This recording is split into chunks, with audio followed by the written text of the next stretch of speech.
Bonjour à toutes et à tous et bienvenue dans cette nouvelle vidéo.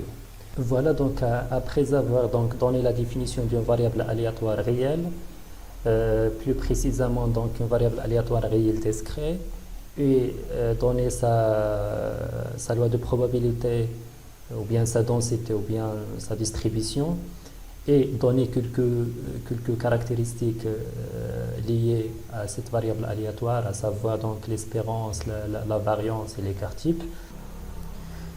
Maintenant, donc, on va chercher donc les points communs donc, entre la première partie, c'est la partie statistique, et la partie probabilité. Donc voilà, étant donné une variable aléatoire réelle grand X, bien sûr discrète, on a déjà dit que dans ce cours, on s'intéresse seulement aux variables aléatoires réelles qui sont discrètes. On sait bien que la sommation des probabilités ou bien des lois de probabilité toujours est égale à 1. D'accord? Bien sûr, dans le cas fini, on a la sommation de i est égale à 0 jusqu'à n, mais n est égal à plus l'infini dans le cas où on a le x de oméga est infini dénombrable. Il faut savoir que la notion d'une variable aléatoire réelle, c'est tout simplement une version probabiliste de la notion de caractère dans la statistique. Bien évidemment, au lieu de parler de la distribution des fréquences, c'est-à-dire if i est égal à l'effectif partiel sur l'effectif total, on parle de la loi de probabilité, c'est-à-dire le if de xi, qui est égal à la probabilité que grand X est égal à petit xi sur la sommation des probabilités. Et bien sûr, dans ce cas-là, on a la sommation des probabilités est égale à 1. Bien sûr, si on a dit donc d'après la définition de l'espérance, on a dit que parfois une variable aléatoire n'admet pas d'une espérance. Mais on a dit dans une remarque que lorsque le x de oméga est fini, alors grand X possède toujours une espérance. Dans ce cas-là, on peut écrire que l'espérance égale à la sommation de xi fois p de x et de grand X est égal à xi sur la sommation de p de xi qui est égal à 1 et on obtient qu'il y a la coïncidence bien sûr avec la définition d'espérance. Normalement ici l'objectif c'est de montrer donc les points communs entre la première partie et la deuxième partie. Donc bien sûr l'espérance c'est tout simplement la moyenne des valeurs prises par grand X bien sûr pondérées par leur probabilité. Donc bien sûr ça c'est presque la même chose que la moyenne dans la partie statistique. La seule différence ici, c'est que dans la partie statistique, on a un moyen, c'est-à-dire on évalue un moyen défini. Par contre, ici, donc, c'est un moyen espéré, c'est-à-dire probabiliste. Bien, donc avant donc, de voir un autre outil qui caractérise la loi d'une variable aléatoire, on donne dans la propriété 4.1.11 quelques propriétés de l'espérance et de la variance. Bien sûr, étant donné une variable aléatoire réelle discrète, bien sûr qui admet une espérance et une variance, donc on peut donc faire un changement de variable si vous voulez. Donc l'espérance de ax plus b, c'est tout simplement est égal à a fois l'espérance de x plus b. Bien sûr, si on est en train d'étudier donc une variable aléatoire réelle grand X, donc je peux par exemple déduire les propriétés de la nouvelle variable ax plus b. D'accord? Donc à partir de l'espérance de x, je peux déduire l'espérance de ax plus b. De même, je peux déduire donc la variance de ax plus b qui est égale à a carré fois la variance de x. Donc il se fait donc de remplacer directement dans les définitions de l'espérance et de la variance. On trouve facilement après des calculs simples, on obtient ces formules-là. Voilà donc la dernière partie de ce chapitre est consacrée à l'étude de la fonction de répartition. C'est tout simplement un autre outil qui caractérise la loi d'une probabilité d'une variable aléatoire réelle. Maintenant donc je vais donner donc directement la définition d'une fonction de répartition. Étant donné une variable aléatoire réelle grand X définie sur un espace probabilisé, vous savez bien c'est quoi un espace probabilisé, c'est tout simplement un espace probabilisable muni d'une probabilité P. On appelle fonction de répartition de grand X la fonction numérique if définie de R à valeur dans 0,1 et qui est associée à chaque X de R la quantité suivante, c'est-à-dire f de x égale à la probabilité que grand x inférieur à petit x. Vous trouverez dans certains livres, utilisent parfois donc la définition f de x égale à la probabilité de grand x inférieur strictement à x, mais normalement cette fonction-là, elle a des propriétés qui sont différentes avec cette définition qu'on adopte dans ce cours. Bien, donc pour bien comprendre cette notion, je vais donner donc un exemple. On considère le jet d'une pièce de monnaie 3 fois. L'univers, vous savez bien c'est quoi l'univers dans ce cas-là, donc puisqu'on jette une pièce de monnaie 3 fois, c'est-à-dire on a à partir d'un arbre de probabilité, vous pouvez déduire directement l'univers, c'est l'ensemble constitué par pile, face, pile, face, pile, etc. Donc c'est-à-dire vous rassemblez toutes les possibilités qu'on a. On va définir donc une variable aléatoire réelle, grand X, de oméga à valeur dans R, définie par le nombre de fois pile. D'accord, on sait bien, donc le grand X va prendre 4 valeurs, c'est-à-dire soit 0 pile, soit 1 pile, soit 2 piles, soit 3 piles. D'accord, donc normalement, le grand X, le support de grand X, c'est l'ensemble constitué par 0, 1, 2, 3. Bien, donc à partir de cela, on va déterminer donc la loi de probabilité de grand X. Ça signifie quoi? Ça signifie de trouver le tableau suivant, c'est-à-dire de calculer la probabilité de grand X est égal à petit xi. Bien, donc moi, normalement pour calculer la probabilité de grand X est égal à 0, c'est-à-dire avoir aucune pile. Avoir aucune pile, c'est-à-dire avoir toutes les faces, c'est-à-dire la probabilité dans ce cas-là c'est 1 sur 8. Bien, pour la probabilité d'avoir une pile, c'est-à-dire P de x est égal à 1, c'est tout simplement, on va chercher dans cet ensemble-là le nombre des possibilités qui contient une pile. Contient une pile, il y en a pile face-face, il y en a face-pile face, il y en a face-face pile, c'est-à-dire 3 possibilités, c'est-à-dire c'est toujours, on admet dans ce cas-là qu'on a une probabilité uniforme, tout simplement parce que il n'y a aucune hypothèse dans les énoncés, donc on va admettre que la probabilité dans ce cas-là, elle est uniforme. Bien, donc la probabilité que grand X est égal à 1, c'est 3 sur 8. De la même façon, on obtient la probabilité de grand X est égal à 2, c'est 3 sur 8. Et finalement, la probabilité de grand X est égal à 3, c'est 1 sur 8. Si je fais la somme, on obtient 1. Normalement, c'est clair que la sommation des P de grand X est égale à xi, il est toujours égal à 1. Sinon, il faut refaire les calculs parce qu'il y a une erreur. Si vous trouvez une valeur différente de 1, tout simplement, il y a une erreur dans les calculs. Bien, donc à partir de cette loi de probabilité, on peut donc définir la fonction de répartition liée à grand X. La fonction, normalement, elle est donnée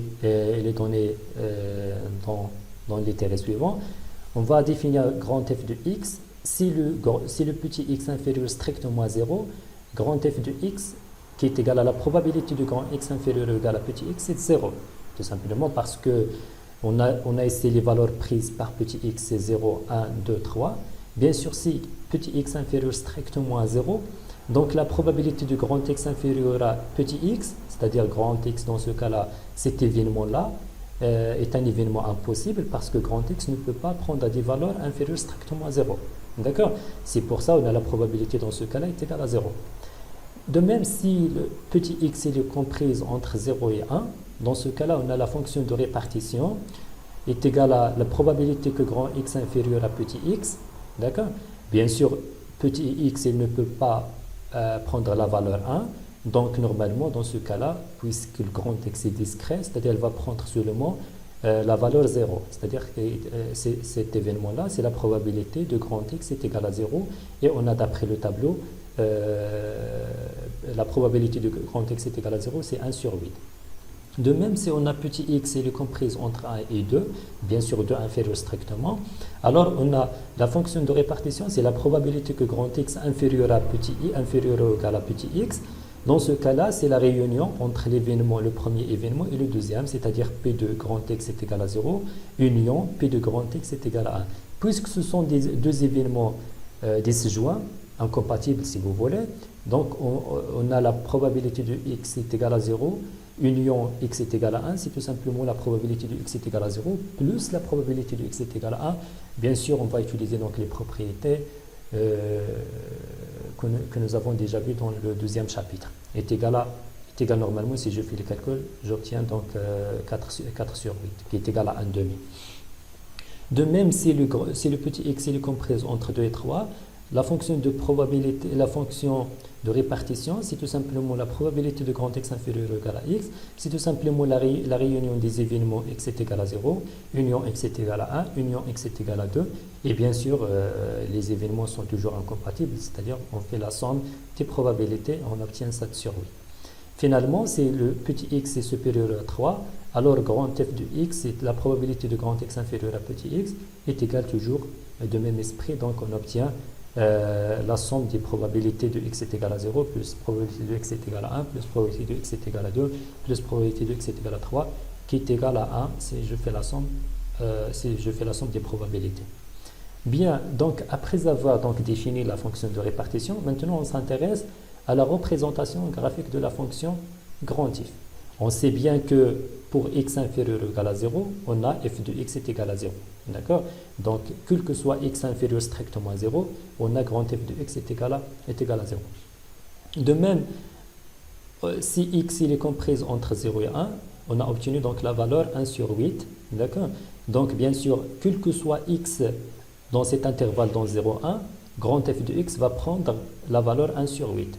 Bien sûr, on a dit que le petit x doit être inférieur strictement à 1, c'est-à-dire ici n'est pas contenu en 1. D'accord? Donc normalement 1 n'est pas inclus dans ce cas-là.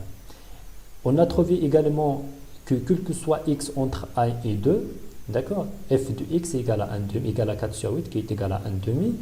Et bien sûr, 2 n'appartient pas parce qu'on a dit que quel que soit x entre 1 et 2, d'accord, avec 2 inférieur strictement avec le petit x inférieur strictement à 2. De même façon, donc entre 2 et 3, on a 7 sur 8, la valeur sur 7 sur 8. Et finalement, lorsque x supérieur ou égal à 3, il est égal à 1, la fonction de répartition, prendre la valeur 1 dans l'intervalle 3 plus l'infini. Voilà donc l'objectif de la fonction de répartition, c'est qu'il nous permet de calculer la probabilité qu'une variable aléatoire prendra des valeurs qui appartiennent à un intervalle. Bien sûr, c'est une fonction qui vérifie donc un certain nombre de propriétés de régularité. Donc la première propriété, c'est que la fonction de répartition est toujours croissante, que la limite lorsque x tend vers moins l'infini de grand f de x est égale à 0, et que la limite lorsque grand f de x est égal à 1, lorsque x tend vers plus l'infini bien sûr. F est une fonction continue à droite en chaque point de R. F admet une limite à gauche en tout point x de R et on a donc bien sûr la limite vérifiée cette égalité là. Donc en particulier donc en tout point x0, bien sûr la fonction grand F est continue. On a la probabilité de grand X est égal à petit x0 est égal à 0 tout simplement d'après cette formule là. Si je remplace le x par le x0, on a normalement la limite lorsque x tend vers x0 de f de x, c'est tout simplement est égal à f de x0 parce que grand f il est continu, on a dit qu'il est continu en x0. Dans ce cas-là, donc on a f de x0 moins f de x0 c'est 0. Ça donne directement que la probabilité de grand X est égal à x0 est nulle. Bien, donc normalement, lorsqu'on donne une fonction, on peut vérifier facilement, donc par des vérifications simples, que c'est vraiment une fonction de répartition. Comment? Il suffit donc que cette fonction-là prend des valeurs réelles, mais à valeur dans l'intervalle 0,1, c'est-à-dire quel que soit x appartient à R, on a grand f de x, il est compris entre 0 et 1. D'accord? Il faut vérifier aussi que la fonction f est croissante. Il faut vérifier que la limite lorsque x tend vers moins l'infini, grand f de x est égal à 0 et la limite dans plus l'infini est égale à 1. Il faut vérifier que la fonction f il est continue à droite en chaque point x de R. Donc si la fonction grand f il est vérifié ces trois propriétés, normalement 4 propriétés parce qu'il faut vérifier que f de x il est compris entre 0 et 1, alors cette fonction-là est une fonction de répartition d'une variable aléatoire réel grand X. Voilà, donc je termine par un exemple qui nous permet d'appliquer le théorème 424. D'accord? Bien sûr, c'est un exemple qui n'est pas inscrit dans le cadre du secours, mais normalement l'objectif c'est d'appliquer le théorème 4.2, savoir comment appliquer le théorème 4.2.4. D'accord? Normalement, dans ce cas-là, c'est une fonction de répartition d'une variable aléatoire réelle, mais qui n'est pas discrète. Dans ce cas-là, il est continu. D'accord? Donc, après avoir fait une représentation graphique, il faut montrer que f, vérifier les propriétés ou bien les assertions du théorème 4.2.4 pour dire vraiment que c'est une fonction de répartition d'un certain variable aléatoire grand X. Donc, c'est des calculs, donc c'est un exercice facile à faire.